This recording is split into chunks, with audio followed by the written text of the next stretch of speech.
History channel, where we do history in a friendly, neighborly manner 24/7, 365 or 366 days a year. This is Friendly Neighborhood History, and for the next hour or so, I will be answering all of your questions about history and social sciences, past, present, all of that stuff, all from all over the world, dealing with a bevy of issues as we do every Friday and Saturday here at the Friendly Neighborhood History channel with our live streams.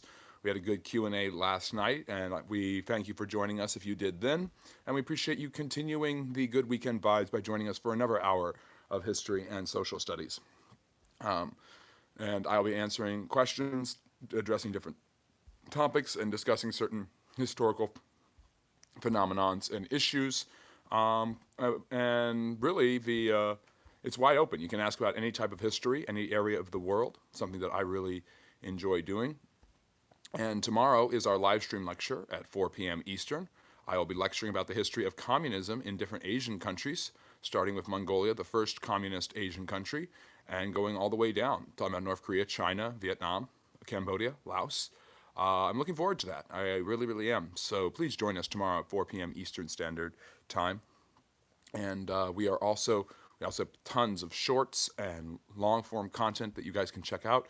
Become a friendly neighborhood historian. It's as easy as liking and subscribing. And I appreciate everybody being here.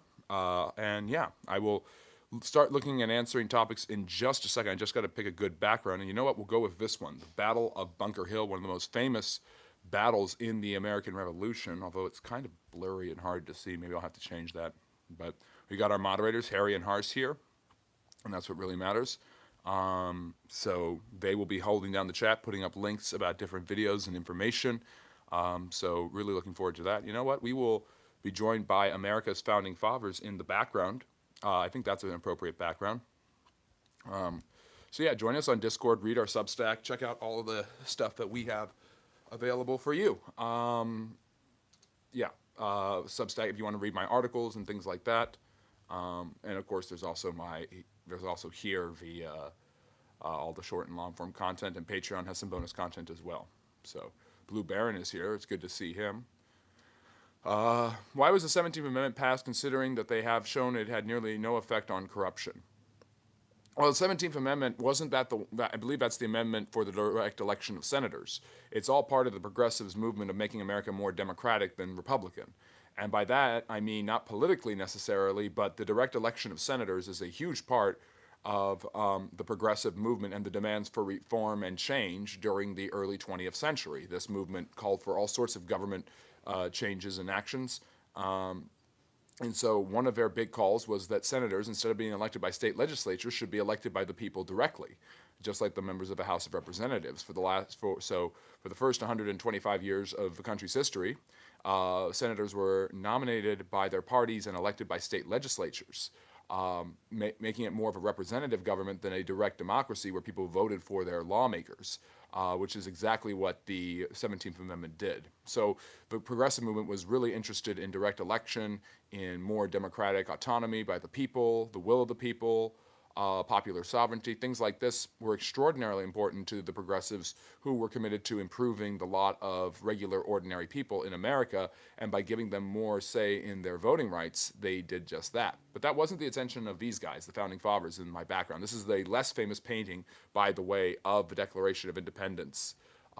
So they didn't want that. They wanted more indirect representation, and so they wanted state legislatures to vote for the senators and stuff like that. Historically, in the 1920s, the USA heavily restricted U.S. immigration. Donald Trump wants to do that with the Pause Act. Can you describe the history of America pausing immigration pausing? Well, there's the gentleman agreement with the Japanese in the early 1900s, where Theodore Roosevelt basically severely cut down on Japanese immigration.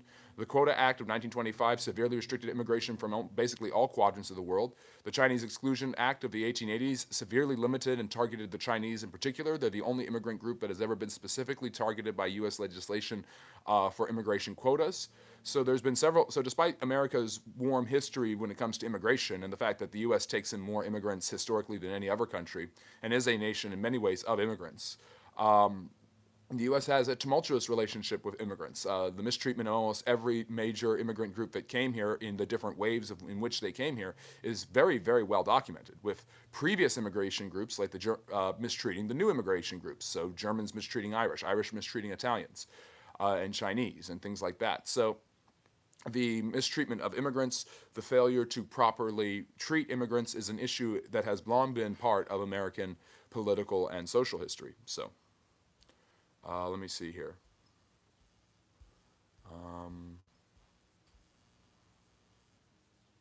Should I get PS5 or Xbox?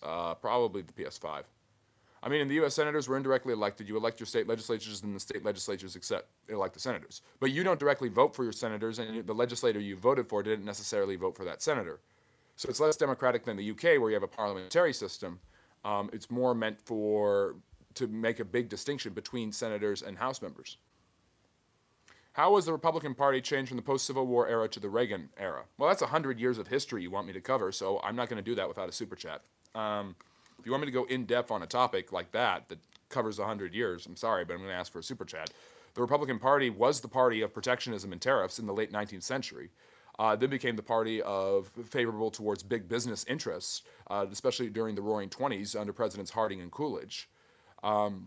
And then remained the anti-communist, and was the anti-communist party basically from the get-go, although both parties had different forms of anti-communism. The Republicans were really strong in their anti-communism. You have Nixon, McCarthy, these were strong anti-communists.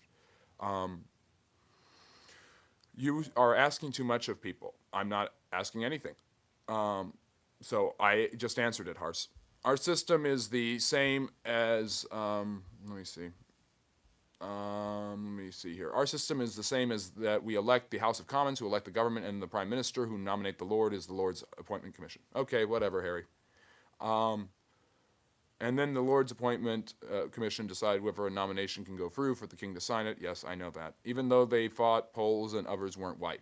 Yes, and the definition of who was white, although in modern America, Poles, Irish, Italians, Greeks, and even Jews are usually considered to be white Americans. That wasn't the definition in the late 19th, early 20th century. We're not tough enough on communism anymore. Well, communism was generally seen as a defeated and failed political system, especially after the collapse of the Soviet Union. And with communist countries like Cuba, China, and North Korea, Vietnam, all having to moderate their forms of communism and allow for some free markets in order to survive, the general accepted view by both people on the left and the right is that communism, even if it's well-intentioned, doesn't really work. It's only some people in modern terms who want a more moderated form of communism in what's called democratic socialism. At least the only real factor is the economic theories of redistribution of wealth, lack of private property, nationalization and party and government control of all the different mechanisms of labor is advocated by some of the more extreme socialists, but not even by the Labour Party in the UK or anything like that. What is the history of American fishing and hunting? I mean, fishing and hunting was how you survived, especially for Western pioneers and settlers from the earliest parts of American history. I mean, the Pilgrims almost completely starved out because they didn't know how to hunt and fish properly. It was Squanto and the Algonquin who taught them how to properly handle the new climate and animals that they would encounter. The Western pioneers overhunted the buffalo, and in trading with the natives, demanded that they overhunt the buffalo, and that's why the population of the bison diminished rapidly in the U.S., whereas before, the Sioux natives were very, very good at managing how many buffalo they actually hunted down and harvested, taking their meat and pelt. Let me see. The literal point of our second house is they are not elected. Yeah. Why do they even care about Cuba being communist? Why do they even care about Cuba being communist? What do you mean? Why? Who's they? North Korea survived with no open markets. North Korea survived with a lot of help from China, a dictatorial government, and repression of all basic human rights. So if you want to say they survived, you can say that, but what is the difference between theft and redistribution of wealth? Well, redistribution of wealth is the idea, comes from the premise basically that the wealth that was gotten by the ultra-rich and wealthy wasn't completely gotten through licit means. It was gotten through the manipulation and backbreaking work of labor. And without labor, the wealthy would not have any of their wealth. Therefore, they owe the laborers that got them their wealth some sort of redistribution of the wealth they have accumulated off of sweat of a laborer's brow. How does Iran? That's the theory. I'm not saying I'm for it or against it. I'm just saying what the theory is. How does Iran 2026 compare to North Korea, Vietnam, Iraq 2003? I don't know what you mean by that. How does Iran compare to Iraq? I don't really want to talk about the war in Iran. I've wrote an entire article on my Substack you can go and read. Henry, if you want me to go in depth on a current geopolitical or political issue, give a super chat. Do you know any? Will Durand Islamic conquest of India? I don't know what you're saying.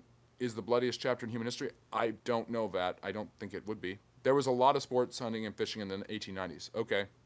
Yeah, turning those things into sport is something more modern. It went from survival to sport. How long ago did Spain start using horses? Thousands of years. Domestication of horses across Europe is something that happened with the advent of the Romans, really. And probably even before that for many different groups. The current administration seems to care about Cuba. It's just a little baby Jane country in the Caribbean with attractive citizens. Well, the idea has been, the tantalizing idea of every conservative Republican president since 1960 is to liberate Cuba from the communists. The failure of Bio de Cochinos is one of the biggest embarrassments to U.S. geopolitics. It's extremely underrated. It could have prevented, the overthrow of Castro's regime could have prevented the Cuban Missile Crisis and other problems. So the United States, Republican presidents have wanted communism to come to an end in Cuba for a long time. Not to get too much into the politics because I really don't want to, but President Trump's Secretary of State is a son of Cuban immigrants who obviously has a very strong anti-communist, neoconservative message. So toppling the communist regime in Cuba after you toppled the Maduro government in Venezuela is something the U.S. is kind of licking its chops at. So, you don't know about the fishing and hunting sport, the history of it. I know a little bit, but not much. I mean, I know Theodore Roosevelt was a big game hunter, one of the most prolific of the early 20th century. Do you know that horses was like normal donkey size till early 1700s? It was under the Brits, the large breeds by mixing to make ponies.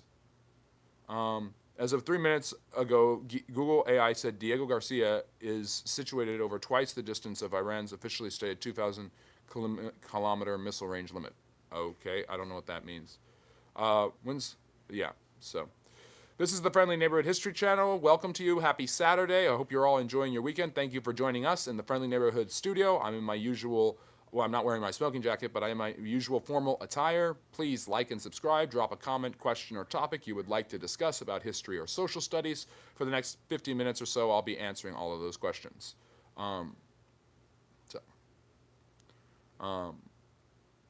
Anyways, other questions.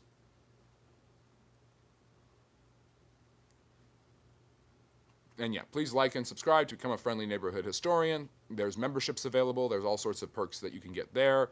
There's also, including early releases, members-only lives. Yeah. And how is the feed and the audio coming in? Hopefully everything's going well. Well, Sigma, we're glad to have you because you are in the right place. Thank you for joining us. Ask any question or bring up any topic you would like to discuss. So can we agree that Polk's War wasn't good before or after? No. No, we cannot agree, Hars. You're not going to, that's a poisoning the well question. You know that it's a loaded question. I'm not going to agree to it.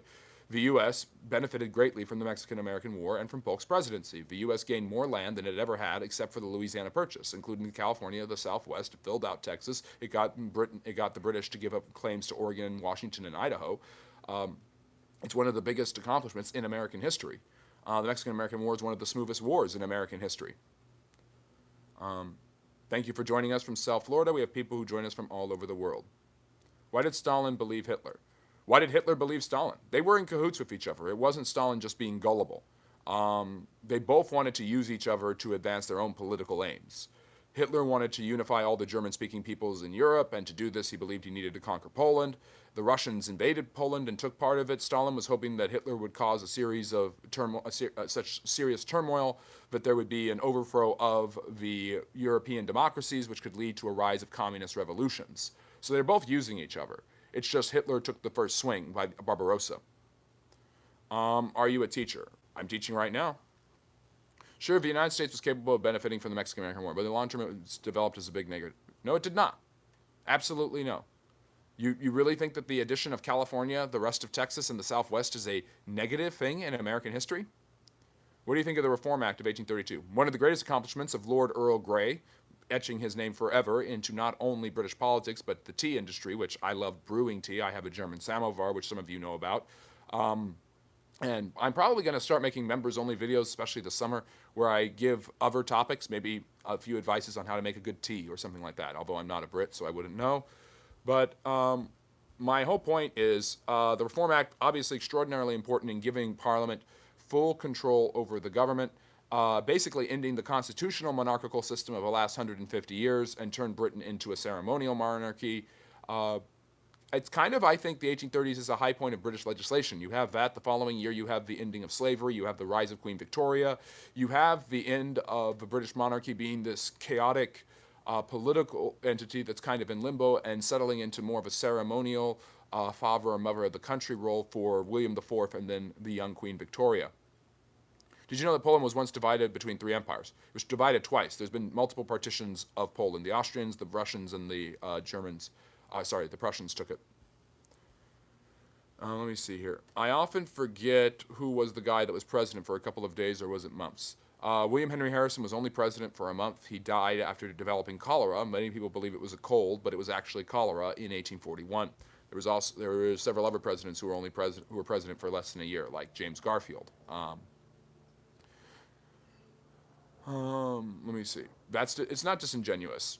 It's not disingenuous at all. People who disagree with you are not disingenuous. Is Nowruz the same as Eid? No, Nowruz is an ancient Persian practice. Eid is a Muslim celebration, and they come at different times of the year anyways. Remember, most Muslim holidays are based on the lunar calendar, so they change. That's why Ramadan is in different months based on the year. Remember, these are Arabic religions. Let me see. Good afternoon, Scourge. Good to see you. Faraz is here. We've got a lot of friendly neighborhood historians, and you can become one too just by liking and subscribing. Sigma, go check out my entire series on presidents. Harsh, put in the video about presidential tier rankings, and hopefully people will be able to go and watch that. But no, I'm not gonna see that the United States benefited greatly from the Mexican-American War. There's no historian who believes it was a bad idea.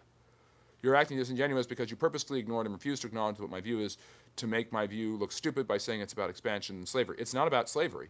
The War of 18... I know what you think. That doesn't mean that it's right. You have a difficulty of understanding the difference between my view, your view, and what is actually established fact. You think your view is established fact, but it's not, and people can challenge it and do, and I'm challenging it. And in fact, almost all history is challenging it. You are standing alone here, and you don't have any evidence to back it up. The Mexican-American War was not about the expansion of slavery. James K. Polk wanted the U.S. to expand and become greater, stronger, and more powerful. This is a huge part of Jacksonian democracy. This advocating for Western expansionism by Western presidents, because Tennessee was a Western state at the time, was something that Polk got from Jackson and continued it in an even more ferocious activity. Manifest Destiny was not inherently, go west, young man. These are not monikers or ideas of are not ideas that are just hinged on expanding slavery. Some people want that, other people don't. David Wilmot and Abraham Lincoln were not against the expansion of the U.S. into Western territories or from taking land via conquest or buying from the Mexicans or the British. Their issue was the expansion of slavery into those territories. So it has nothing to do with slavery at the end of the day. Just because a pro-slavery, slave-owning president advocated for it doesn't necessarily mean that that's why he advocated for it. Just because you disagree with my view doesn't mean you can say and instead replace it with something else. I know what your view is. Your view is that the Mexican-American War is a bad war because it was fought for the expansion of slavery. I disagree with you because it's untrue. Let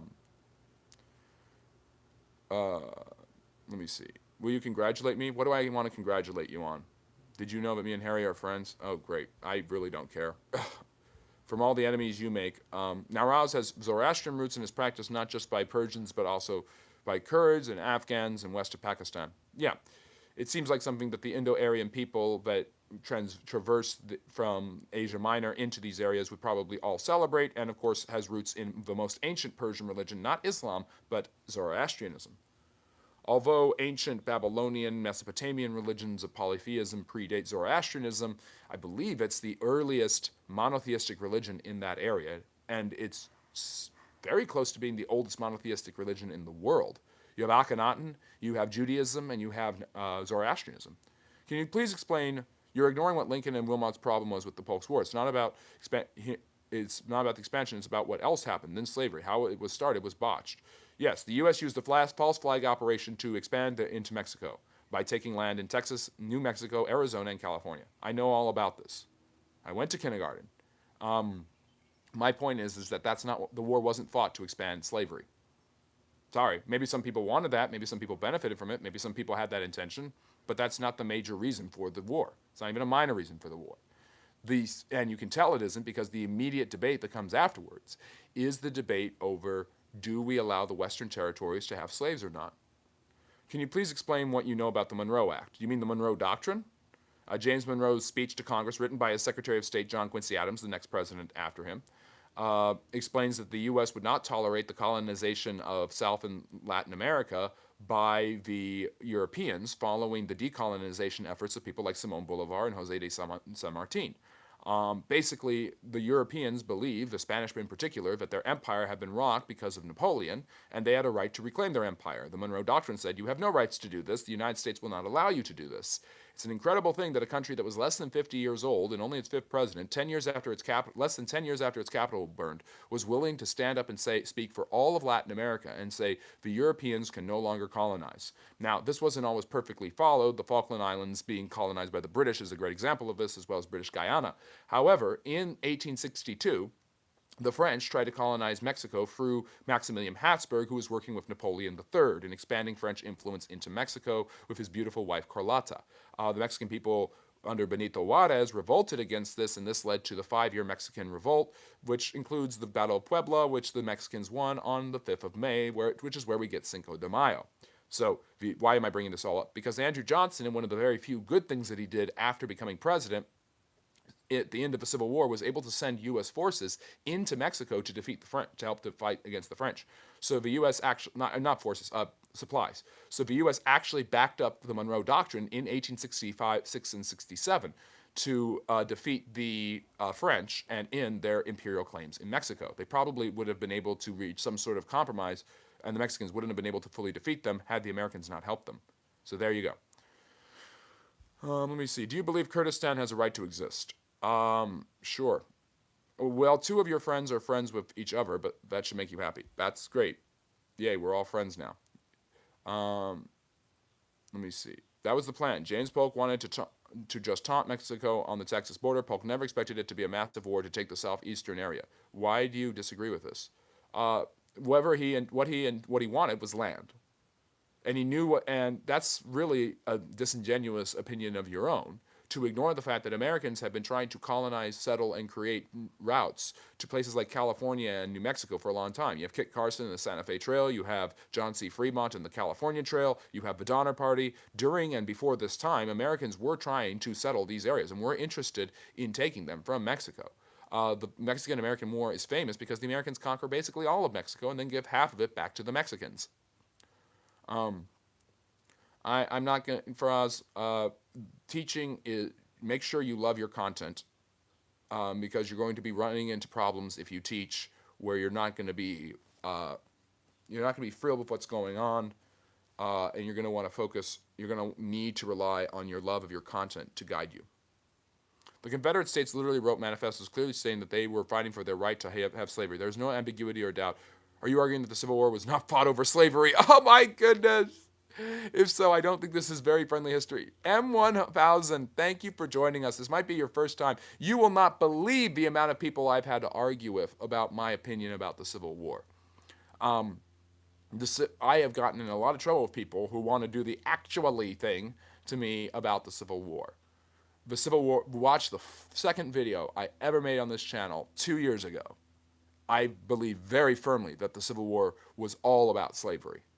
And I think every single argument the South used to secede, and every single social argument they made as to why the war happened, even the lost cause myth itself, are all presuppose the difference between the South and the North being the South had slaves. Of course, the Civil War is all about slavery. It's people on this channel who don't want the Civil War to be about slavery because they want to defend the South or bash Abraham Lincoln for some reason.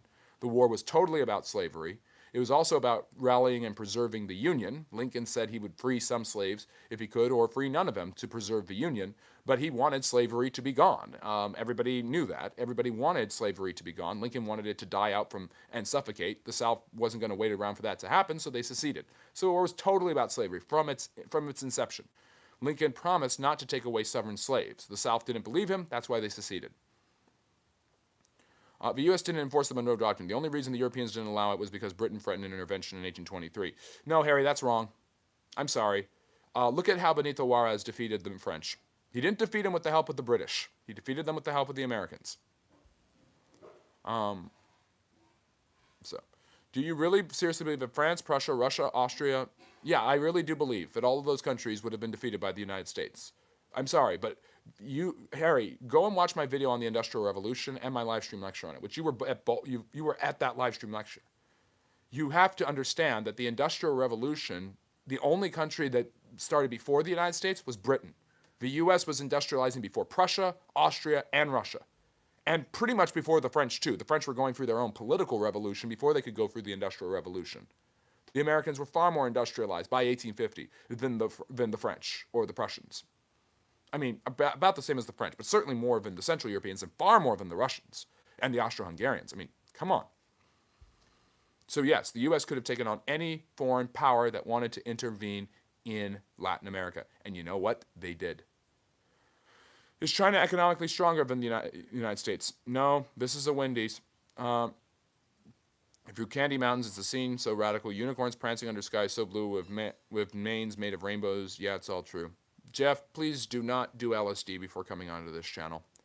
You are talking about ideology. Not every policy in the context was just purely on ideology. James Polk's goal was to negotiate territory with the Mexicans by putting pressure. Yes, he wanted more land. And it turned into a war the U.S. won. And a war Polk did not hesitate to do. He also almost went to war with Great Britain. Polk didn't hesitate for war. He was certainly a hawk. You are misunderstanding how people in the Western, which we now call the Midwest, part of the U.S., in the first half of the 19th century, what they thought. They thought about things in terms of westward expansion, settling land, and taking it from the people they believe were undeserving of it, the Mexicans and the Indians. This is an idea that continues even after the Mexican-American War, by the way. Is John Lennon a historical character? Yes.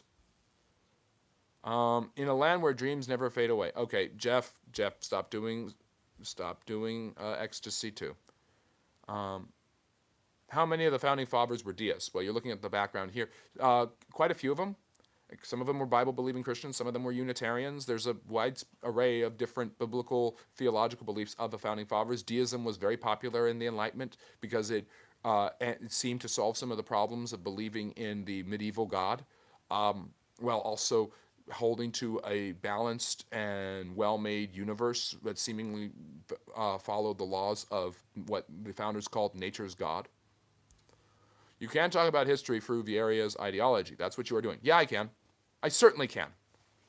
I would challenge you to talk about history without bringing up the ideology of Vieira. Dictator Lincoln. Oh, for goodness sake. Northern aggression and Lincoln was good. Henry, you've been on this channel for a long time. Have you learned nothing, or are you just being a troll?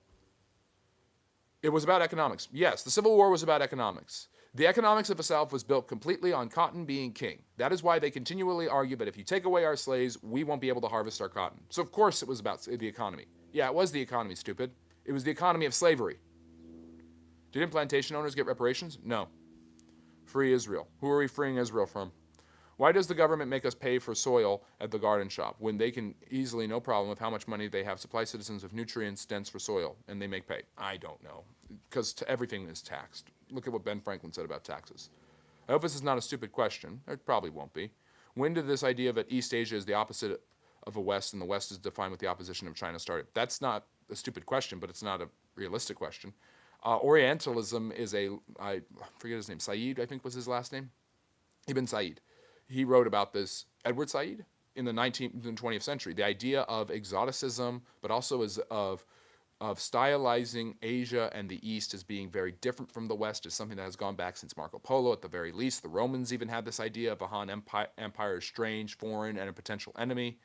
But categorizing the East as exotic in popular and likable terms was interesting, but also spurred on xenophobic thinking. The idea that they're different from us means that they might be our enemy. They might be a challenge to us. They could be a threat to us. Someone who is different can be a threat to you.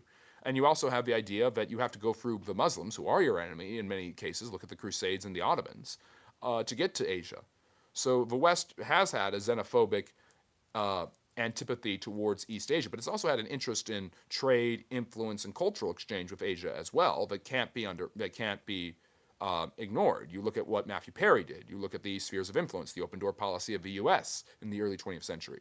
In other words, when did the role that Islamic world played for the West was switched to the Far East? I think that you also have to look at the domino theory, the Cold War, the communism in East Asia of the mid-20th century rising in places like China, North Korea, and Vietnam as being something that really worries the West. So the West is going to become more and more fearful of these areas because they are seen as communist and closed off. The only reason the Europeans followed it was because they thought that it was drawn up in coordination with the British government. I don't really care, Harry. I don't really care. You want to bathe yourself in Gatorade about the British Empire. I'm not trying to do that with the Americans. I'm simply saying the Americans enforced the Monroe Doctrine, which is true. Friendly history denies everything. He doesn't want to do research, write things down, and learn more on a topic. He thinks he is 100% right and says you're wrong if he disagrees. He name calls you. You're my moderator. You're supposed to be supporting the channel, not bashing me. I mean, I'm not arguing with you. The argument is already over. You haven't presented any sort of new facts or new ideas that could possibly even begin to potentially sway my mind. You just simply say, well, Polk wanted this and Polk wanted that. Not true. You're also completely misunderstanding the ideology of the Democratic Party in the early decades, before the slavery issue rears its ugly head in the late 1840s. They didn't care. They were agnostic about the spread of slavery. They didn't care if it happened or not. They wanted America to expand for other reasons. Wasn't France defeated by Haiti? Yeah, Toussaint Louverture. Yes, thank you, James. I try to be based. Greetings, Belisarius. Good to see you. The fact that there are lost causes in this channel proves me that people online never represent the real people. I don't know what you mean. Everyone who's dead and you still remember is a historical character. Yep, and I remember a lot of them. The people in the West might have wanted to expand land, but manifest destiny and settling, that's ideology. And Polk's action was a policy to buy land and pressure it to happen. Ideology. The only things that ever happen in this world happen because people try to enforce their ideas. History is about ideas. Without ideas, which is the bedrock of ideology, you don't have those actions. The only reason he wanted to expand was because of manifest destiny, which is ideology. So this is just so unfair to what I am trying to do as a historian. I want to talk about history and social studies. If people are not going crazy and cuckoo about people with little hats or Israel, or if they're not losing their minds about trying to prove to me that Jesus didn't exist, as if that changes anything about history, my moderators have decided that they know better than me about everything. And then they start attacking me when I don't agree with them. Why during the founding days it was acceptable for politicians to be deists, but today being deist is probably a political suicide? When that change? America has always been a heavily Christian nation. It's only recently, actually, in the last few decades, that America has become less Christian. The founding fathers were not politicians. They did not see themselves as politicians. They were able to be ideological thinkers who thought more about their relationship with God in very private terms. So religious expression wasn't a huge issue in that way. There was enough disagreements among Protestants, but Catholics were heavily mistreated in early America and only became more accepted in the 20th century. I mean, you still have problems with JFK running for president, people believing he's going to bow the knee to Rome and the Pope. So my point is that religion in the founding fathers were kind of exempt from that because they were framing a country based off of their principles. People today retroactively go back and debate about their religious beliefs. They had various different religious beliefs.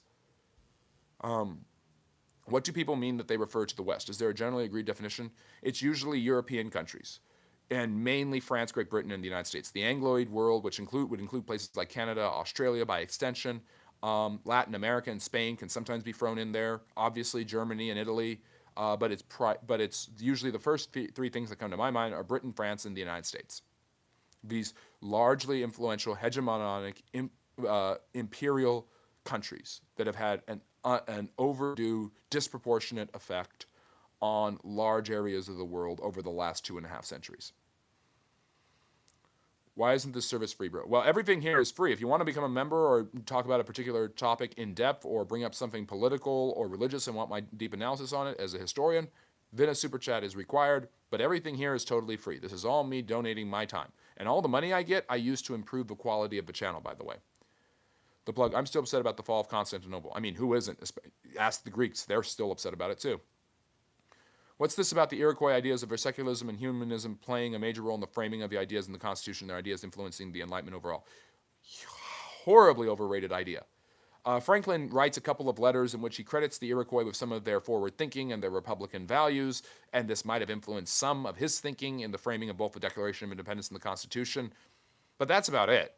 Jefferson and Franklin have affinity for the Iroquois and their confederacy, but to think of the Iroquois as enlightened in the terms of Voltaire and Locke is just out of bounds.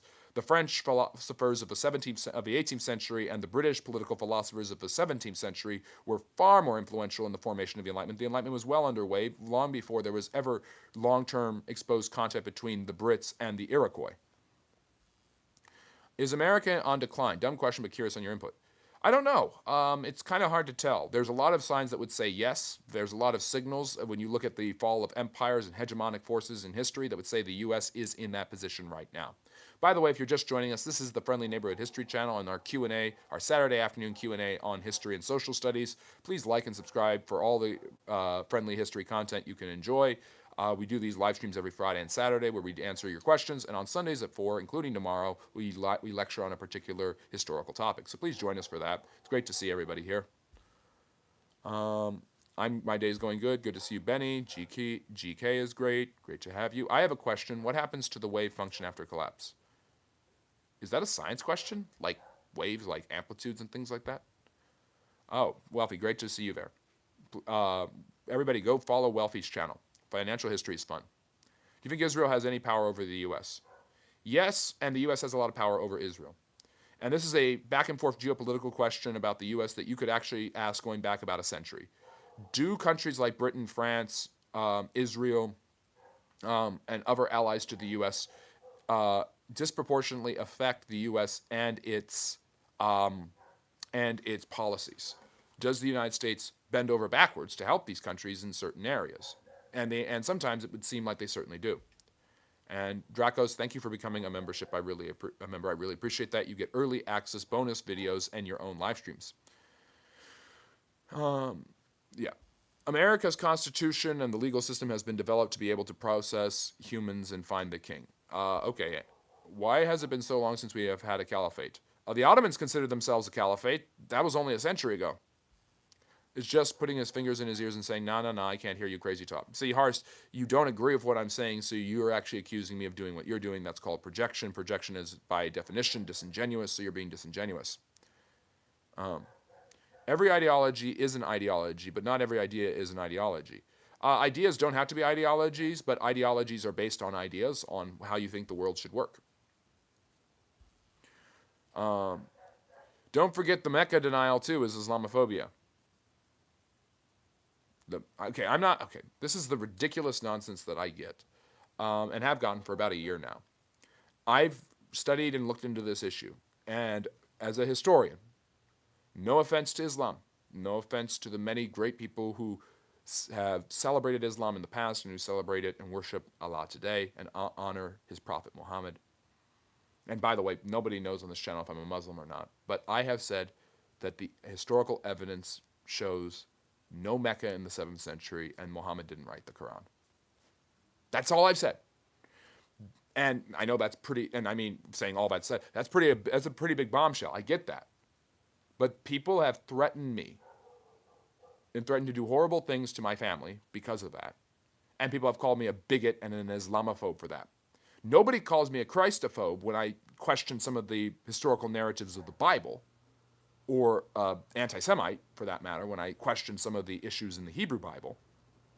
But everybody loses their minds when I say, yeah, Mecca didn't exist in the 7th century, and there's really no evidence for it to exist.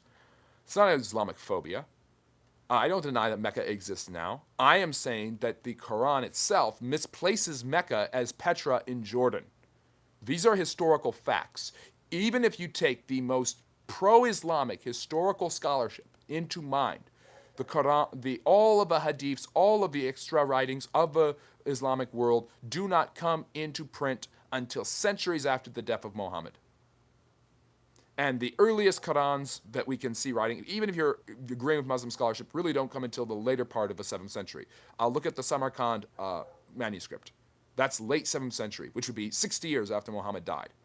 And this is not even mentioning the fact that the 4th caliph, is it Uthman, destroyed all the copies that he didn't think correlated properly. And you know who says that he destroyed them? Islamic scholarship. This is not liberal scholarship. This isn't Islamophobic scholarship. This is Muslim scholarship that is, I think, historically contradictory. Have you seen what the Israeli leaders and the people say and do? Go watch my live stream lecture from last week. Hars, please put that in the channel. I'm not going to talk about the Israel issue. I've talked about it way too much. John Slidell went to Mexico to try and diplomatically negotiate land for Mexico. Polk did his first. Then he put his troops in Texas to gain land for Texas. Jackson Van Buren wanted this from Polk. Started a war he didn't expect. Yeah, he wanted the land. He was going to get it any way he wanted. I'm aware of that. We used to light up offices in New York City skyscrapers in the shape of the cross for the Christmas in the 1950s. Yes, that is true. They're actually very, very beautiful. What's the topic? The painting screams Freemason founding fathers. Well, Proco, I'm answering questions about history and social studies, and I'm joined by the founding fathers in the background. They're being very quiet right now. Thank you for joining us, Rebecca from Australia. Canada may be called the West. Everyone forgets Canada, but no one should. Juno Beach, D-Day. The trailer of a new Spider-Man just came out. It's very interesting. And this channel is named after Spider-Man. So it's always the same problem when I discuss history with you. I'm explaining my point of view of the war, and all I hear from you is you have no facts, and you disagree with me, and you think that you don't have to see my view. I see your view. It's just wrong. And I, again, as it expires, just want to thank Doc Rose for becoming a member. If you have a question, I promise I will get to it. I'm catching up on the chat here. People are deleting messages. I don't know why. The Greeks having Eros, a literal child, as their god of love, eroticism, is a strange concept. Don't think I could get behind. Yeah, well, love can be playful and youthful.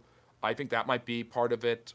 I don't know exactly why Ados, Cupid, is a little fat baby, but the idea of him being fate and fate intervening to cause your destiny is completely baked into the Greco-Roman understanding of their gods. And so shooting an arrow, making you fall in love with someone, that's all the fate argument. Can you think of something that each side of the political spectrum gets wrong about history? Give a super chat. I'm not going to be talking about politics unless you want. It's a great question, but it's not a question, but I don't want to get into the politics of this stuff. Celestials about the Japan fever. The world is not accepting them because they don't respect truth. Okay, I don't know what that means. What do you think of the country of Nepal? It's interesting. I wish I knew more about it. I mean, obviously it's the center of the Himalayas, so it's obviously one of the places where a lot of people have traveled. The Sherpa culture is quite fascinating to me. So you think it's a card to replace my view with yours and ban conversations forever, completely discrediting my view. I haven't banned the conversation. I'm just saying I don't agree with it. Why can't you just accept that I don't agree with it? I was on a left atheism history channel, and this nonsense about the Iroquois was being pushed there. They went as far as to say the Iroquois were the first secular humanist government. They were also extraordinarily violent, warlike, and destructive, but nobody brings that up. The Iroquois are fascinating people, but the history of the Native American nations and tribes shows an extraordinarily violent record. No more different than the Europeans that came in and conquered them. Do you know anything about the Trail of Tears in the Oklahoma being designated as some tribal land? Oklahoma is purchased in the Louisiana Purchase, I believe. And the Trail of Tears was basically the Cherokee, despite their best efforts in the legal system, which actually sided with them, were overruled by President Andrew Jackson, who ignored the Supreme Court and used the military to force them out of their ancestral land in Georgia and South Carolina and go over the Trail of Tears. About a third of them died en route. They were ill-prepared. They didn't have the resources. It is really bad. If you ever want to make the argument that the treatment of the Native Americans is tantamount to genocide, the Trail of Tears is your best weapon. I don't agree with that view, but I think that's your best weapon. Yeah, it's really awful what happened to the Cherokee. I don't know much about Iran or its history. I'm not really sure how to feel about this war. Well, Eric, you're in the right place. I talk a lot about Iran's history, and what's going on right now, although I don't want to talk about it too much, can be boiled down to 2 dates, 2 years. 1953, when Mohammad Mossadegh, the nationalist prime minister of Iran, was overthrown with the CIA and Britain working together, and 1979, when the government of the Shah, which had become an oppressive regime supported by the United States, was overthrown in a revolution that was co-opted by the Islamic revolutionaries, which basically brought radical Shia Islam to Iran and made it the dictatorial theocracy that it is to this day. Please go read my Substack article for more detail on that. But Eric, yeah, it's how much influence does the West have over the Middle East has been a question, because the West created the Middle East. The modern Middle Eastern states didn't exist 200 years ago. They were created by the Europeans, the British, and the French after the end of the Great War, as the Ottoman Empire fractured and fell apart. Cover the history of how Palestinians were driven out to make Israel. RKM, go and watch my live stream from last week. I have talked about this issue ad nauseum, and I'm tired of bringing it up. I will say this. Yes, they were driven out in the Arab-Israeli conflict because as soon as Israel declared independence, they were attacked, and they drove the Arabs out of different areas and settled them, turning the Palestinians into refugees. The Palestinians were working with the other Arabs to conquer and kill off all the Israelis. They didn't want the Israelis settling the land at all. And despite many efforts by the Israelis and the international community to create a two-state solution, which the British mandate was supposed to do, the Palestinians and the Arabs had repeatedly refused it. Even one offer that gave them over 80% of the land. Not 80% of what they wanted, 80% of the land of the Levant that they wanted. So that's the full story. Now, that's not to mention the Nakba, which is the thousands that were massacred in the conquest of these Arab lands in Palestine by the Israelis. Yes, many people, tens of thousands died in the war. Millions were driven into exile. Jews were immediately kicked out of all the Arab countries nearby, and time again, they were attacked. And the lands that the Palestinians control now were not owned by the Palestinians. They were owned by the Israelis, the Egyptians, or the Jordanians. Is China likely to attack Taiwan while the U.S. is occupied with Iran, but simultaneously within striking distance of so much of China's oil supplies? Probably not. One of the reasons gas prices have gotten so high, by the way, not that I want to talk about this too much, I don't think China wants to risk a world war, is because a lot of the oil that the United States purchases comes from the Strait of Hormuz via China. How much do you pay for your moderators? I don't pay them. They're great, and they come and join us on our own. And I push their channels, like Arsenet's Presidential Edits channel, which you guys should go see. He does a lot of great U.S. history there. I don't pay them. They volunteer their time. Let me see. Not surprised about what? Allah have mercy on you. Salam. There is no God but Allah, and Muhammad is his prophet. Henry, you don't know what religion I am. I am saying that the earliest historical record, even with taking the most pro-Islamic view I can, doesn't help the Islamic narrative. It doesn't corroborate the Islamic narrative, and it doesn't prove that it's true. It actually proves that it's untrue. At least that part of the narrative. That doesn't mean that Allah is not God, and that doesn't mean Muhammad is not a prophet. Muhammad didn't write the Quran. Mecca didn't exist in the 7th century. The Kaaba wasn't there. I'm sorry.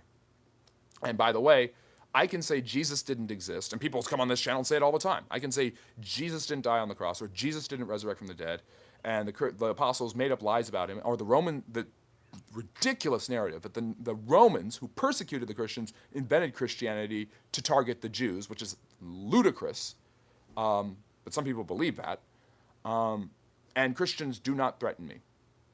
I can say Moses didn't exist, most of the Old Testament is wrong, and the Jews have no connection to the ancient land of Israel, and the Jews and Israelis on this channel do not threaten me. I say that Mecca didn't exist in the 7th century, Muhammad didn't write the Quran, and I get threatened. So look inside. You think Spider-Man might have some socialist or communist messages since he is from lower social level, unlike Batman and Iron Man, the biggest enemy is a billionaire to promote. I don't think it's that it's not that woke. That's kind of retroactive. Imagination is God. All gods and beliefs are equal to the number and strength of the believers. In my opinion, arguing over one God is over pointless. A just God would not punish good people ever. Okay. I'm not talking about religion. I'm talking about history. What is the war of the 1960s? You mean the Vietnam War? Which war do you want to talk about? The Sino-Soviet split, the Vietnam War. There's wars in Africa. There's a civil war in Congo. Which of the three Spider-Man actors is your favorite? Maguire. That's the one I grew up with. Although Holland has done a really good job. What does the evidence show about how Christianity spread so peacefully and deeply into the Roman North Africa of early years like St. Augustine and the Kingdom of Ascom in Ethiopia around 330 AD? Christianity was heavily persecuted in the first few centuries. You want to go back and watch my live stream lecture. I probably should do a video about Christianity, the early days of Christianity. The Romans, who supposedly invented Christianity, heavily persecuted Christianity, which makes no sense, but people are stupid. I'm sorry. I'm friendly history, but I'm not going to say people aren't stupid. Christianity, Ethiopia and Armenia are two of the earliest states to adopt Christianity. It's not until Constantine that Christianity becomes a free, practice religion. 2.5 centuries before that, there's heavy persecution by the Romans, starting with Nero and sporadically moving on. Emperors like Decius and later Diocletian will continue the persecutions heavily. All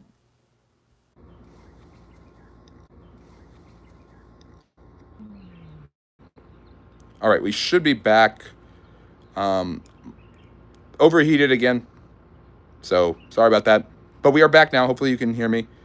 Eros wasn't a child in Greek mythology. He's a primordial who took youthful, handsome appearance. Ah, interesting. I wonder how we got the fat baby from that. I don't get why so many Muslims name their sons Muhammad. Doesn't that get confusing? I don't know. I recently read a book about Nat Turner. After all these years, I thought he was a fictional character. Nope, real guy. In fact, heavily influential in the actual development of the, in the abolitionist movement is Nat Turner's revolt. What about the evolution of plants and animals? I find it very interesting. Do you talk about it? Bubba, it's great to see you, but I'm not a scientist. I mean, it is fascinating that, anthropology would suggest that humans probably came from lower species of animals. Not going to talk more about it. What's the history of beer? The Egyptians were brewing beer 5,000 years ago, maybe 6,000 years ago. Okay, RKM did not deserve to get deleted because he said I was lying, or timed out for that matter. So stop timing out people just because they say I'm a liar. My own moderator called me a liar, basically. RKM is wrong, which is fine. I'm not lying. Everything I said was true. Well, my question is there one thing called Native American culture? Weren't they really diverse? Yes. To say Native American culture would be the same as saying Asian culture. That's really a broad brush stroke. The Native Americans were very diverse and very different from each other. Just because you disagree with my view doesn't mean you get to treat it however you'd like to. We discuss this on Discord. We learn, we test our views by truth, by not by questioning them. That's nonsense. And by the way, join the Discord so you can get all sorts of conversation. I'm just saying I don't agree. Why are you so threatened by me explaining why that's wrong? Let me see. Have you ever read about the Olive? Okay, we're moving on.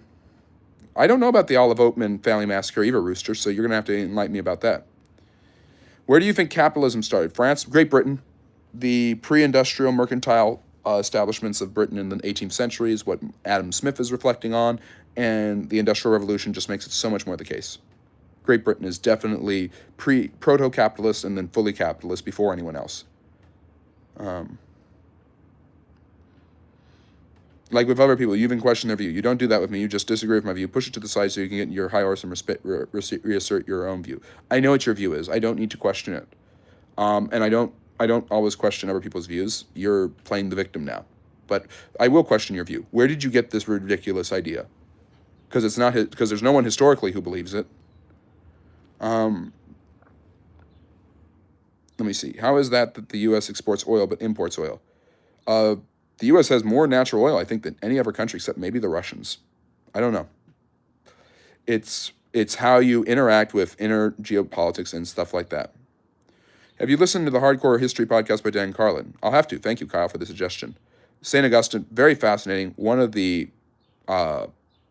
most important thinkers in the Western canon, regardless of what you think about history, religion, and theology. I'm reading Logman's History of USA. I'll have to read that. I haven't read that, actually. Sorry about the buffering, by the way. Can you talk about Freemasons in the historical sense and explain why there are so many conspiracy theories about them? high-ranking, powerful individuals with good connections who probably worked in backroom deals and tried to export and defend their different ideas. And this was, there, I fixed the lighting issue. This was quite common in the early Americas, but also in Europe. They're a secretive society, almost their own religion at this point, and so, yeah. People think that they have an undue influence on world affairs, and they thought that about secret societies for a long time, and I think it's a spectrum of how much their influence actually goes to. And yes, Gaihan, it's great to see you. All right. What do you think of China? Will it collapse this year or next? No. I'm sorry, Roman, you have to rewrite your question. Did ancient Greece form a civilized societal structure from scratch, or did they have even older civilizations that they emulated? The Sea Peoples probably heavily influenced the development of Greek civilization. You see that the arrival of the Sea Peoples in the Near East, and they coincide with the Bronze Age collapse, which is also the beginning of Greek civilization, the rise of the Iron Age, the Minoans in Crete, and the Mycenaeans on the Greek mainland. These are the earliest influences on what becomes the ancient Greek culture that you know and love. Dixie, I'm so glad. You're so kind for saying that. It's really great to have you here. Someone saying you're wrong about and them calling you a liar is obviously different. Yeah, I'm not calling anyone a liar. I mean, he's allowed to call me a liar. I just want to know, he says I'm lying. There's a difference between being called a liar and saying I'm lying. People can get things wrong. I would like him to actually challenge my thoughts without ad hominem. But I would rather his views be exposed for what they are. Is it accurate to say if Che Guevara and Bin Laden had a baby, it would be Zohar Mamdani? Oh, get over that. That's nonsense.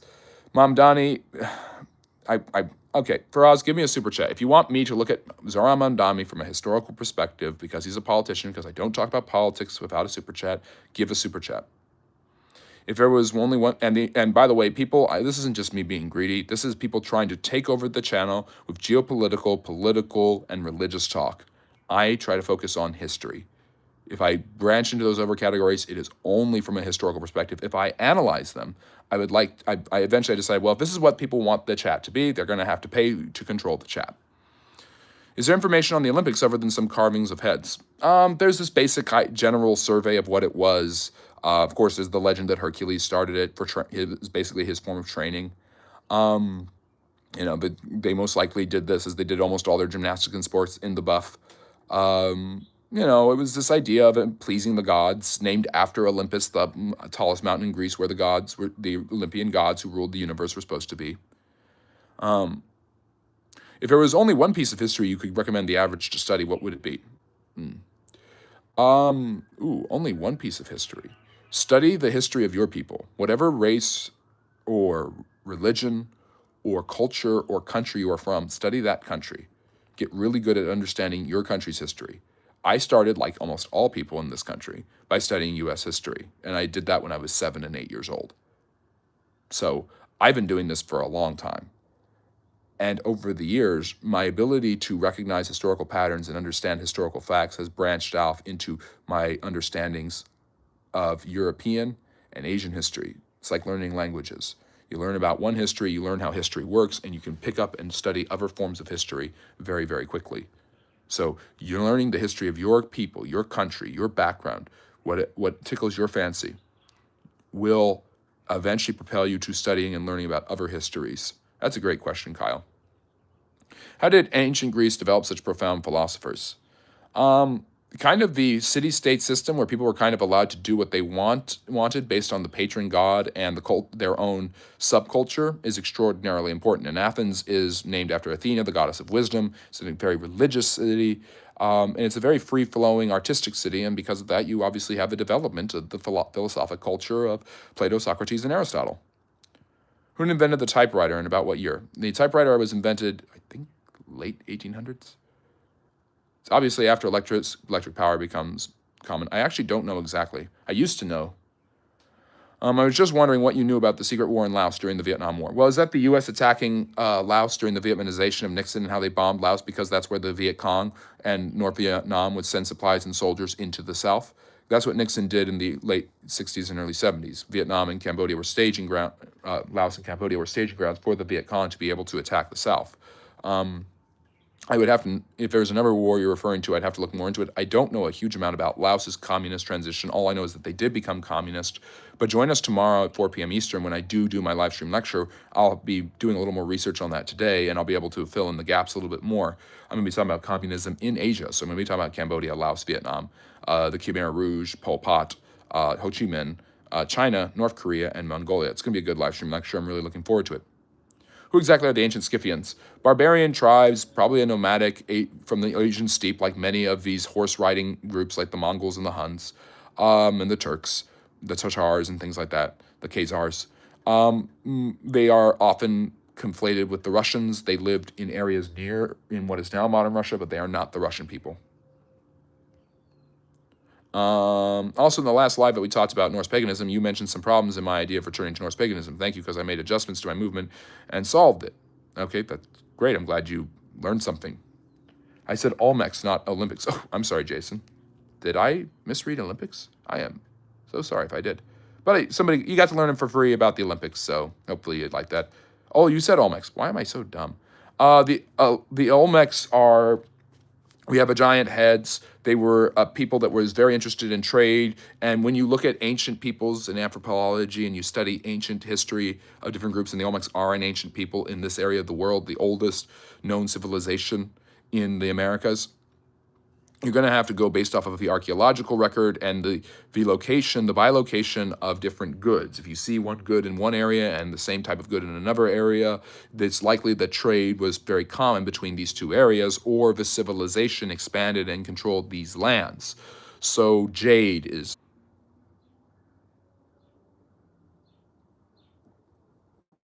Okay. Now I have no idea what happened, because... I was answering questions, I could see all of the chat, and apparently I was freezing out. Can everybody see and hear me now? So I had no idea what was happening. I was answering questions, I was seeing everything perfectly fine, there was no buffering on my end, but apparently I have no idea. So let me see here. I'm going to finish. I don't know what the last thing you heard me say was. Hars, you can have whatever opinion you want. That doesn't mean I have to agree with it or say that it's correct. You insisting on bringing it up over and over again is, of course, going to get more and more of a volatile reaction the more we go down the rabbit hole. I don't agree with you about James Polk, and I never will. Yeah. Oh, I was talking about the Olmecs. We have jade. We have, I think, the building blocks of the ancient civilizations. You have bilocation of supplies and resources in the Mesoamerican area. And I think that the other civilizations that developed, particularly the Mayans, obviously owe something to the Olmecs, because we can see a piggybacking of religious and cultural ideas that the Aztecs took from the Mayans, and the Mayans probably took from the Olmecs. Why was Ho Chi Minh ignored by America until communism came? He wasn't ignored by America. A lot of people didn't know what to think of him. He seemed like a freedom fighter. The Americans were allied with the French, so they were cautious about what the French were doing, and they kind of tried to stay out of the conflict at first and kind of lightly sided with the French. Ho Chi Minh invoked Thomas Jefferson in the Declaration of Independence, so he had what seemed like a liberal agenda that later became a leftist agenda, and the Americans obviously couldn't have that because communism bad. The bra was invented. I mean, you have corsets, you have things like this, you have underwear going back for thousands of years. The brassiere itself, it used to be called foundation garments. The bikini was invented and named by a Frenchman in the late 1940s. The actual brassiere today that we think about, I don't know. The old Scottish or medieval believe they descended from the Scythians. I don't know if their connotation idea of the Scythians were the same as ours. Yeah, it isn't, and they did not. Do you teach and research history professionally? I want this hobby of mine to become my profession, and the support of you will be a huge part of that. Our goal this year is to get to 20,000 subscribers, so liking and subscribing helps a lot. Becoming members, super chats, all of that helps. And like I said, all the money that I get for this channel goes back into this channel to make the content as good as I possibly can. But I do research professionally.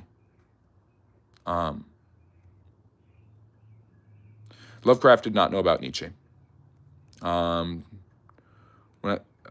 me see. And I've chosen to study Russian. I'm trying to answer all the questions I can. I don't know, Donald. I don't know. So that is why some Anglo-Saxons can be part of Odin's covenant, also the way Odin promised America the Holy Land to his people. I don't know what you're saying. You probably are aware that before Columbus, the Vikings discovered the America. That is probably because Odin was working on the Anglo-Saxon promised land for a long time, and at that time, the time has not yet come yet. Careful. The way you talk about Odin, people might be willing to fight religious wars and kill people over him. Oh, by the way, they were. They certainly were. You're going to have to look into Norse paganism. It's not a pacifistic religion. While the Anglo-Saxons abandoned Odin and started to worship Jesus, the alien god, Odin never abandoned them and gave them their promised land. That is why Anglo-Saxons were able to colonize.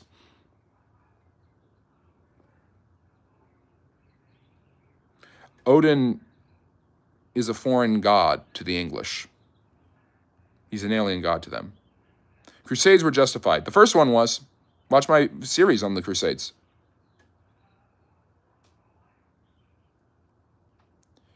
Have you ever seen What If Alt History? Not really, but I know a lot of their different arguments and topics. Do you think GTA 6 will be as good as they say? It could be. We'll see. You can disagree with me. That's fine. I disagree with you, but you see how I want to understand your view in a lot of depth. Understand each of your evidence and facts, and you have do that. No, when you start an entire conversation with, can't you see, do you agree that my position is correct, basically, and that James Polk was acting in this fashion because of this reason? Of course I'm going to start by disagreeing. When you load the deck and ask a loaded question that you know I'm going to disagree with, don't bother saying I'm here to learn your perspective and you're here to learn mine. You're trying to get me to change my mind by agreeing with you, rather than saying, here's what I think. Faraz does that. Faraz is wrong about what he talks about with the Norse pagans, but at least he doesn't say, well, don't you agree with me? Don't come at me with that, Hars. You know better than that. You can tell me, you can say, this is what I think about James Polk and the War of 1848 and the Mexican Americans and stuff like that. I have no problem with that, but I'm not going to agree with it. Let me see. Can you talk about the Crusades in the Baltics? Well, that's the fight against Alexander Nevsky, who had defeated the Mongols and then was able to defeat the Teutonic Knights. Basically, the Teutonic Knights were a Germanic series of Crusader knights that basically believed their job was to force the northeastern parts of the Balkans and Europe to become Catholic Christian, and took the fight to the Byzantines the same way the Fourth Crusade took over Constantinople in 1204. As a historian, what is your opinion about the ancient alien program? I think it's nonsense. I think there's a lot of historical records of people believing in star dwellers and star beings visiting, and I think that's worth looking into. There's these things that are common in human history, no matter where you are, for people to believe in, like giants and things like that. And I think that's something, and star beings and aliens, I think that's something to look into. But to say the ancient aliens built the pyramids, I think it's just nonsense. You just don't seem to know how to act in a discussion. No, see, you say that, and then you think that's going to make me more peaceful and pliable and more willing to hear your position. These are not neutral statements. You don't know how to act in a discussion. You might actually be dumb. These are not, can't you see that my position is correct? These are not neutral statements. No, some foods are not inherently racist. Sir, this is a Wendy's. That question can only come from a liberal school. What question? Odin wasn't all that foreign to the English. The Anglo-Saxons worshipped him. They called him Woden. He gave him the name for Wednesday. Yeah, Wednesday. That's true. But what I'm saying is to claim, because Faraz makes this argument, Jesus was alien to them. Well, so was Odin. Sorry, they were. People like me and you should be able to be challenged with our views. Just because I expect equal challenging of your view, that we both disagree on each other, doesn't mean I can't accept you. No, when you start a conversation by saying, don't you agree that I'm right, that on an issue that you know I don't agree that you're right on, and you're saying that knowing very well what I feel, that's a barn burner. What do you think of the changes I made to Norse paganism? Do you think I fixed its problems? No. I think your problems are I think you've just found a more subtle way of explaining them. Lightmane, what happened to you? Why did America and Canada take such drastically different evolutions despite being somewhat comparable colony states? I don't think they're that drastic. I think Canada has far more of a British influence. It also has a French influence, obviously, because of Quebec and things like that. And so you have to deal with a biculture that never really developed in America the way that it did in Canada. Do you think it's easier for a historian to gain popularity by talking about our dross, like ancient aliens and past technology? Yeah, they want to be provocative. But history is provocative and interesting enough on its own. You just need to know how to explain it. Palestinians tried everything. Peaceful protests through Arafat. Oh, don't trust this guy at all on this. Oh, you're RMK. Oh, good. Well, you made another profile. I'm glad you're back. Yeah, Palestinians did try peaceful protests. And do you know why Arafat refused the Oslo Accords? Because Clinton was ready to give him a two-state solution, and so was Yitzhak Rabin in 1995. Do you know why Arafat refused the Accords? By the way, Arafat wasn't Palestinian. He was Egyptian. But do you know why he refused the Oslo Accords? which gave him 95% of what he wanted. He said, if I go back and say that I didn't get everything, they will kill me. How's that for peaceful protests? Arafat knew the people he was dealing with. He walked a very thin line between being killed and being a hero.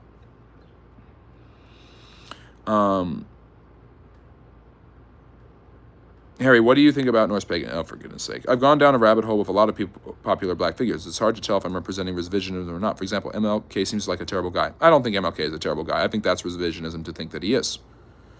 It's interesting to read about how missionaries dressed Jesus up as a heroic conqueror to better appeal to the Saxon chieftains.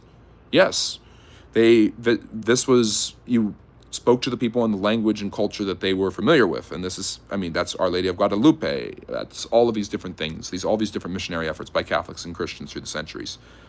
Islam did the same thing in many of the areas that it evangelized.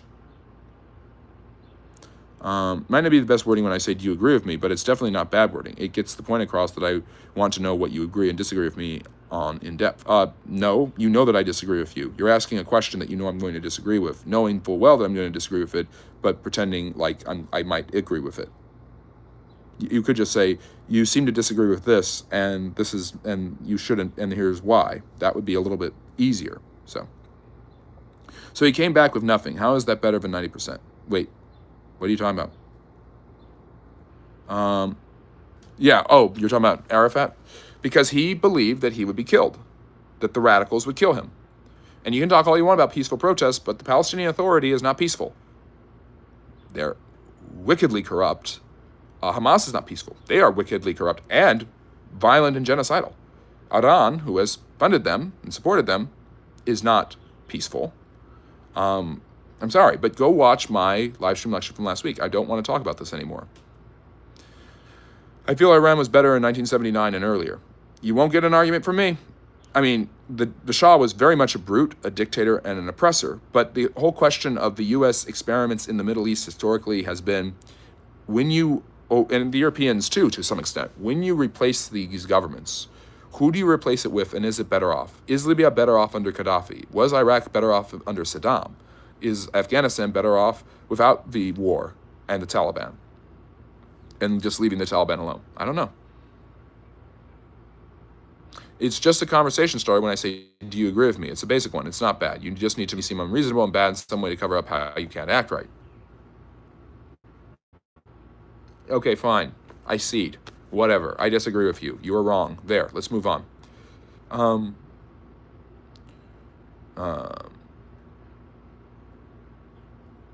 Thoughts on the widespread canceling of Hugo Chavez? Well, you mean Cesar Chavez. I don't know enough about the accusations about Chavez. Everything I've learned about him, he was a great man, but more tenuous than we think. And I mean, this is what happens. Don't meet your heroes. Maybe I should make a Substack about Cesar Chavez and call it Don't Meet Your Heroes. Give me 10 minutes. It's easy to lie and spout crap like Shapiro. Well, I'm not Ben Shapiro. I'm in a competition to see who can speak faster with Ben Shapiro. He just doesn't know that I'm in that competition. But I'm sorry, but everything that I said is true. And I've learned it from liberal and conservative sources. And it's all historically verifiable. And if it's not, please show me how it is wrong. Instead of saying, so I present an argument. The Palestinians have done a lot of this damage to themselves in the sense of not gaining a state. I'm not talking about what's happening in Gaza. Your response to that is, you're a liar. Well, how am I a liar? And Arafat knew they would kill him if he didn't get everything he wanted. He rejected the Oslo Accords. Show me. I don't know anyone who gets 95% of what they want and still rejects it. It's dumb. But when you consider the fact that he knew his life was in danger, it makes some sense.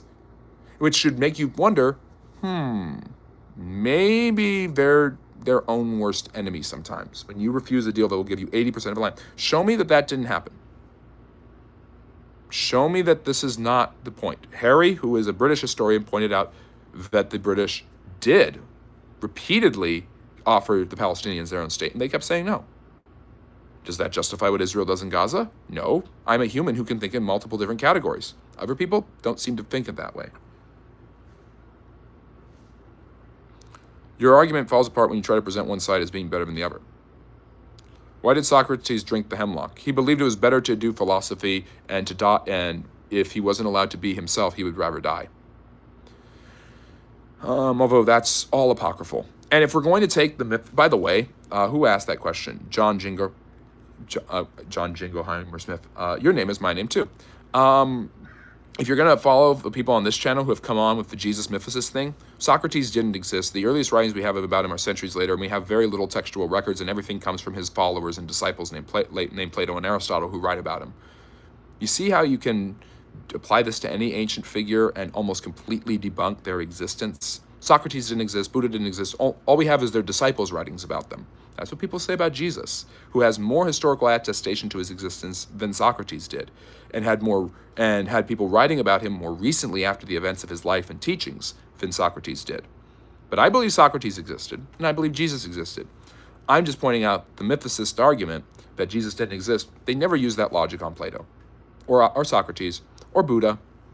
Sometimes they'll use it on Muhammad, but they'll get threatened if they do that. They won't get threatened because they know Christians are more than willing to say, yeah, you're allowed to believe that. I think that's wrong, but you're allowed to believe that. Hippocrates existed. I think most of the ancient figures that we think about existed. I just don't think they did most of the things that they did.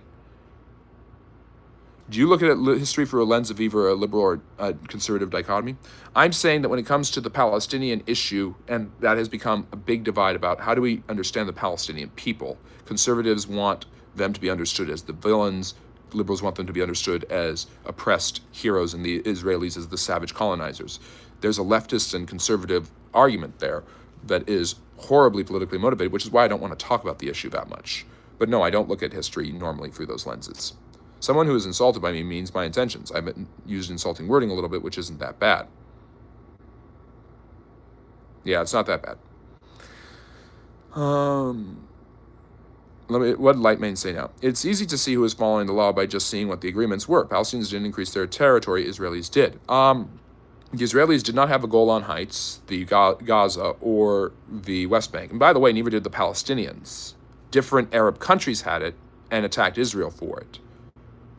Israel gave back land that they took by winning it in war, like the Sinai. They gave Gaza to the Palestinians. This is not true. West Bank was given by the Jordanians, I think it was the Jordanians or the Syrians, to the Palestinians. So I'm sorry, but Lightman, you're basing this completely on expansionism, and expansionism means immorality. Is the U.S. immoral for the Louisiana Purchase? I don't think so. You can argue about the Mexican-American War, but John Wilkes Booth kept a diary after the assassination of Lincoln. Some pages are missing. Plausible. Those pages are of significance. Probably not. Did John Fitzgerald Kennedy have Marilyn Monroe unalive to cover up their affair? There's a rumor that that's true. I don't think so, but the CIA killed Kennedy, so what do we know? Palestinians were displaced from their own land, inflicted horrible violence upon them, still ongoing, horrific apartheid, and it's supposed to be their fault. Go watch the live stream lecture. I have expressed my opinion on this ad nauseum. You are obsessed with this. What have you done to help the Palestinians? And what do you actually want at the end of the day? Do you want a two-state solution? Because I do. So, I'm sorry, Lightmain, but yeah. I actually have what was the moderate opinion. You don't. But the claim of Socrates' existence is a bit less profound in many other orders of magnitude than that of Jesus Christ. True. Jesus exists. That doesn't make him Christ. That doesn't make him God. It doesn't mean he rose from the dead.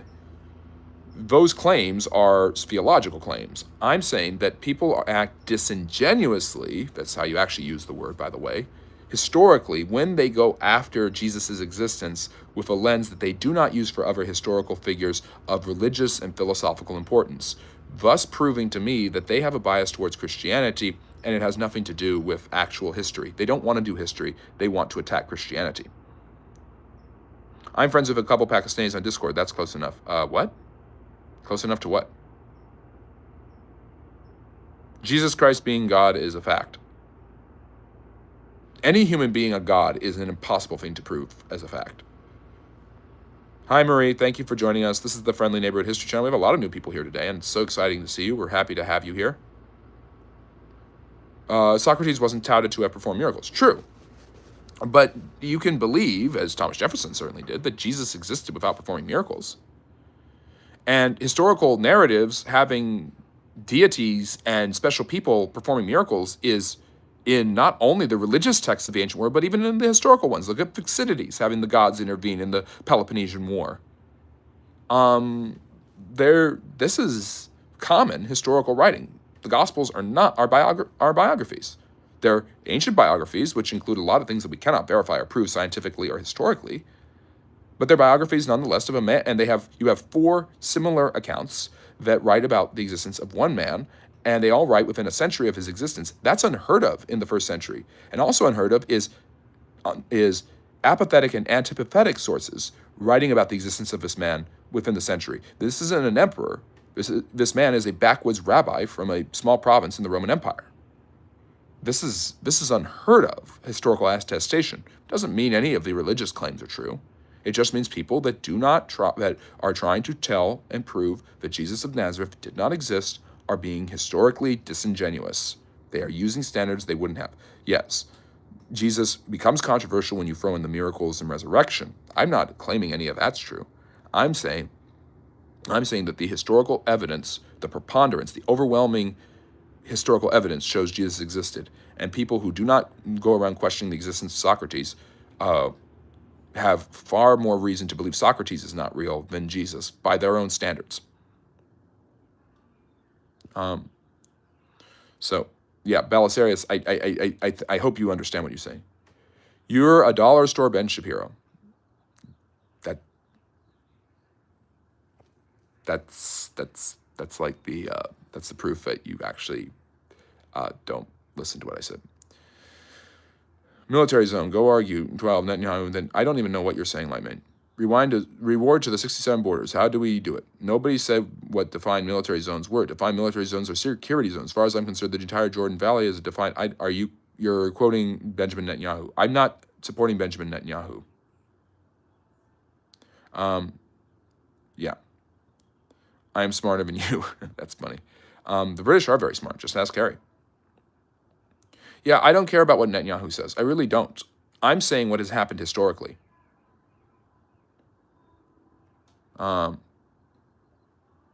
So light free, I'm not a dollar store Ben Shapiro. And light main, I understand you don't like Netanyahu and you don't like Israel. That's fine. I'm just saying the historical facts that I laid out are indisputable. And you're not disputing them. You're just saying what a bigoted Israeli seems to think. And when you have a group of people that are all they want is the destruction of your people, maybe you would develop the idea that, hey, it's better that they don't exist at all. I would not be surprised. That is what many people on the far right in Israel think. Their attitude is we've been playing this peaceful, nice guy, or trying to be somewhat approachable and diplomatic for the last 100 years, and it hasn't worked. They want us dead as much as they did 100 years ago. So you know what? No more Mr. Nice Guy. We're going to kill him at all. Like OpenAI, not very friendly, except that I'm not OpenAI. And all Germanic countries are one nation, and the most Germanic country is the U.S. So the U.S. is not Germanic. The gods of Britain were known before Odin and Germanics arrived in Britain. The Picts believed in the river gods. Yeah, the Celts are completely different people than the Anglo-Saxons, so Odin is a foreign god to them. So Belisarius is correct. Who were the worst war criminals in the Apache versus Comanche War of Extermination? I don't know off the top of my head, Zach, but thank you for bringing that up. I'll have to look more into that. I had that example about Socrates. That's a good way to put it. I'm not religious, but I've never doubted that Jesus existed. If you actually use this lens, most people in history didn't exist. Jesus, you don't have to be a Christian to believe this. In fact, every single major religion believes Jesus existed. You don't have to be religious to believe it. You can be an atheist and believe Jesus existed. And yet, Jesus seems to have claimed in the Gospels to have been divine. What does that have to do with whether he existed or not? We don't deny that Sun Myung Moon existed, the Unification Church, and he claimed to be the Messiah, God incarnate. Palestine was not a state because USA vetoed it at every opportunity along with France. That's not true. The Palestinians and Israelis could never agree to actually make a country. The U.S. How would the U.S. have vetoed that? What are you even referring to? I'm talking about before 48, before the UN.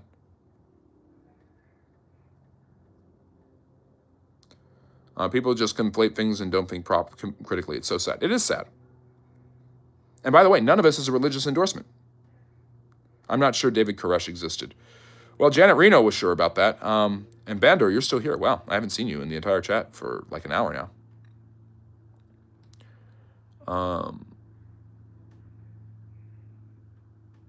Yeah. So, anyways, USA is Germanic. LO, please. He doesn't count the Irish, Scots, and Scots, Irish sense, but calls those people Celtic back in their origin countries, but not over in the Americas. Yes, English is a Germanic language. There are as many things that is shared between the German and English people. That doesn't mean that England is Germanic. I'm pretty sure that Harry, our British moderator, would bucket the idea of being considered a Germanic person. Can I introduce a ban on talking about Jews in Israel and Palestine and all the other BS we talked about every week? Well, I've already addressed all of this. I'm answering very specific historical claims. Palestine was not a country before 1948. That is not true, Lightmane. It was a mandate. Do you know what a mandate is? Do you know how mandates work? It was not an autonomous country before 1948. So, the dominant culture is Anglo-Saxon, so all those other cultures melted in the dominant Germanic culture. What? They wouldn't consider themselves to have been Germanic, especially not when they colonized the Americas. They were English. England is a mix of all sorts of different influences. 60% of English words have French origins. Does that mean that they're French? They're not Germanic peoples. They have the Anglo-Saxons are Germanic people. They have a Germanic background. That doesn't mean that Odin is not alien to England or to the English, which is a mix of Celts, Welsh people, Scots, Irish, the British Isles. That is such a leap in logic for such a really, really minuscule point. Who cares? Odin is alien to England. He doesn't come from England. Yes, thank you, Harry, for clarifying.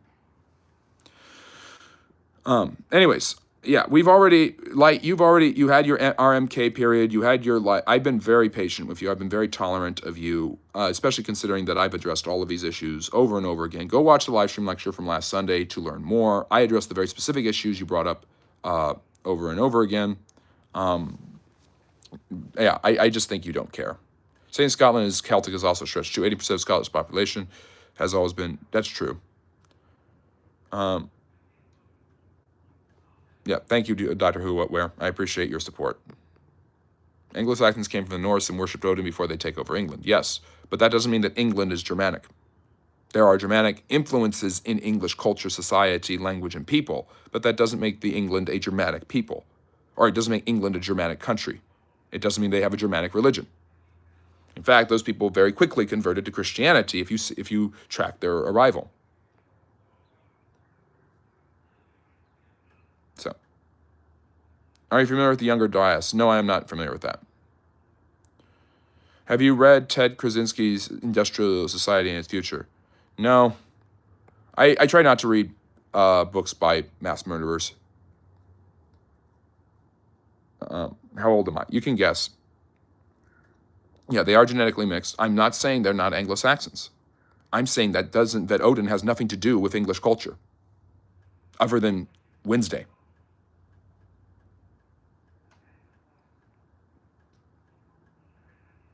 So, so that is not a fake background. It is a painting, by the way, Prima. So, all right, we're at 90 minutes. I went way over to answer a bunch of different questions from a bunch of different people, including my moderators who wanted to discuss things. Let me see. I didn't even go to all messages. So if I missed a message you said, I'm so sorry. But I was on top messages, not all messages. Same thing is true about Americas. Majority of genetic is Anglo-Saxon and from Norse, so your ancestors did worship Odin. You don't know anything about my ancestors. You don't know if I'm Anglo-Saxon. I'm an American, but that doesn't make me Anglo-Saxon. That's absurd for us. So to say that doesn't make it the ancient religion of England. That doesn't make it that doesn't mean that Odin is not alien to America. He certainly is, and he's alien to England, just as much as Jesus is.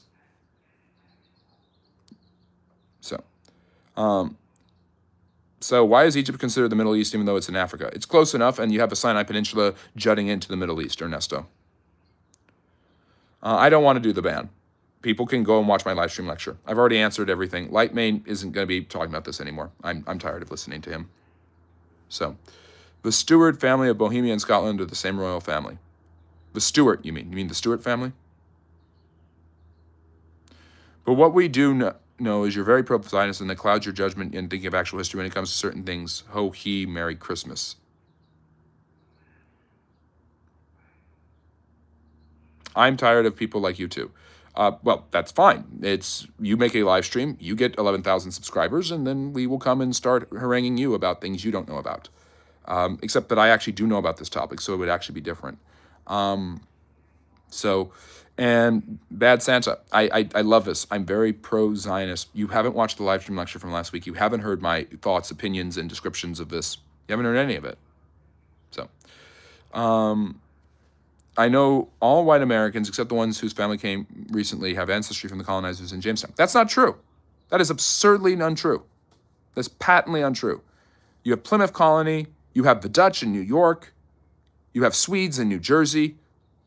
You have a development of different cultures and different groups of people from different areas of the world that are not necessarily paganic and who haven't been paganic at the very least for at least 1,000 years. Who said the Scots didn't have a Germanic admixture? I didn't say that. Yes, the Irish were enslaved by the British. The Irish have been more mistreated than any other group, other than probably Africans. So, anyways, are Dajjal and Mahdi real? Probably not. Let me see here. Well, all of them mixed over times. All Americans can trace back to all of them. Yes. So Jesus wouldn't be alien in that regard. You're defining alien in such a strict sense that by that same standard, Odin is alien to England and he is alien to the United States. So it doesn't matter who we worship. Why are you so obsessed with this? In fact, Harry, I do want a ban. I want a ban on this Odin nonsense. The Lowland Scots are Germanic people with the Germanic languages, which retains more Germanic principles than English itself. Yes, people in the chat do not understand that, Belisarius. Well, Campfire, you're going to have to come back tomorrow. Jesus never had children. How can anyone trace back to Jesus? Are you serious? Are you? Do you not understand like how ignorant that is? I'm sorry for Oz, but I don't think you actually know what you're saying. I'm talking about worship of an individual. Jesus is an alien god to the Americas. Odin, who is not a real person, at the very least, Jesus was a real person, is alien to the United States as well. Thank you, Lauren. I really appreciate that. No, Jesus didn't have kids. Instant mash. So, I'm going to sign off. I went way over. I've said that twice now, but I'm actually going to do it. I'm sorry for those of you who are just joining us or have questions. I'm going to have to move on. Jesus Jr., yeah. When you meet Jesus, be sure to call him Mr. Christ. Ned Flanders. I'm going to sign off. We'll be back tomorrow. What time? 4 p.m. Eastern. You can learn about the history of communism in Asia, starting with Mongolia, of all places. So learn a little Mongolian history tomorrow. Take the information you learn and impress the love of your life when you go out and party tonight, but stay safe out there. Have a great rest of your Saturday. We really appreciate you joining us. Please like and subscribe on your way out. Consider becoming a member and all that other great chat. And assalam to you as well, Henry. Nordics were all over Great Lakes mining copper 1,000 years before Columbus. No. Sorry, but no. So, all right. We will be talking about Bolshevism tomorrow. And Campfire, go watch my live stream lectures on Russian history. I don't know what that means, Belisarius, but the same to you as well. Take care, everybody, and as always, love history. Bye-bye now.